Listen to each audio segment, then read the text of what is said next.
7 corpses hung on a hill, abandoned under the scorching sun and left to the beasts. No one came to bury them. No one mourned, except a woman who sat there, quietly. She wasn't a queen. She held no power. No one commanded her. But her silence made an entire kingdom come to a halt. This is the story of a mother who refused to walk away, and how she made a king kneel before a past he had long forgotten. Long ago, in a turbulent time for the ancient people of Israel, there lived a woman whom no one expected to remember. Her name was Rispa, daughter of Ajah. She was not a queen, nor even a servant. She was a concubine of King Saul, dwelling in a palace of cold stone pillars, where love was ceremonial and respect was a rare luxury. She existed there in the shadows of heavy royal footsteps, whispers of politics, and unfinished prayers of prophets.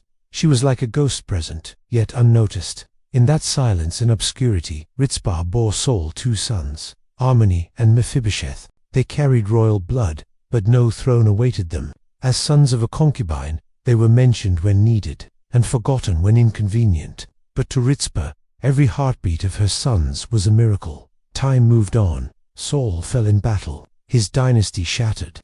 David rose to the throne, beginning a new era. But 3 years into David's reign, a devastating famine swept across Israel. No rain, no harvest, no hope. David sought the Lord, and the answer struck like a blade. It was because of Saul. Essini had broken a covenant and slaughtered the Gibeonites, a people Israel had once sworn to protect. David sought to make amends. He asked the Gibeonites what they required. They asked for no gold, no silver. They asked for blood. 7 descendants of Saul, executed publicly to atone for the broken covenant. There was no trial, no defense, just a list. And on that list were Rispa's 2 sons. Armoni and Mephibosheth were taken, along with 5 others. They were hanged on a hill, exposed under the open sky. No burial, no dignity. Their bodies decayed under the burning sun and cold wind from the beginning of harvest to the first rains of the season. To most, it was a political decision.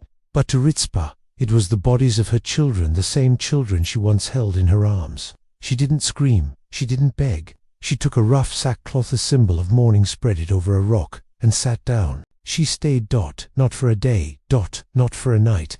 For months, she remained, driving away scavenging birds by day, wild animals by night, guarding the last fragments of her sons' bodies from desecration. People passed by, unsure whether to bow or look away. Some left food, some left water, some just watched from a distance, then continued on. But no one could ignore her, a mother, powerless, nameless, sitting in the valley of death, preserving the last dignity of her children.